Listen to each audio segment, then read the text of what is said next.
ছিনতাইকারী সন্দেহে গণপিটুনিতে প্রাণ গেল দুই যুবকের।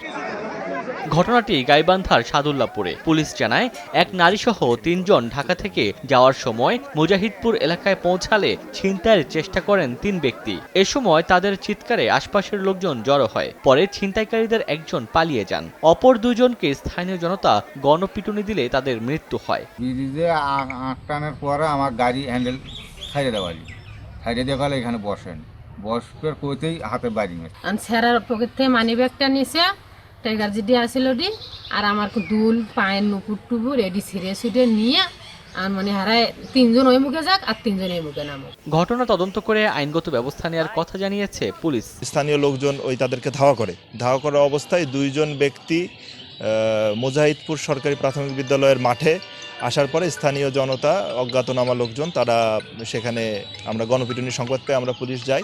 এদিকে যশোরের শার্শায় আলামিন হোসেন নামে এক গ্রাম্য ডাক্তারকে কুপিয়ে হত্যা করেছে দুর্বৃত্তরা। তারাবির নামাজ পড়ে বাড়ি ফিরছিলেন ওই ব্যক্তি। পথে একদল দুর্বৃত্ত তার ওপর হামলা চালিয়ে ধারালো অস্ত্র দিয়ে কুপিয়ে গুরুতর জখম করে পালিয়ে যায়। পরে স্থানীয়রা তাকে রক্তাক্ত অবস্থায় উদ্ধার করে দ্রুত হাসপাতালে নিলে চিকিৎসক মৃত ঘোষণা করেন। ওমর ফারুক, সময় সংবাদ।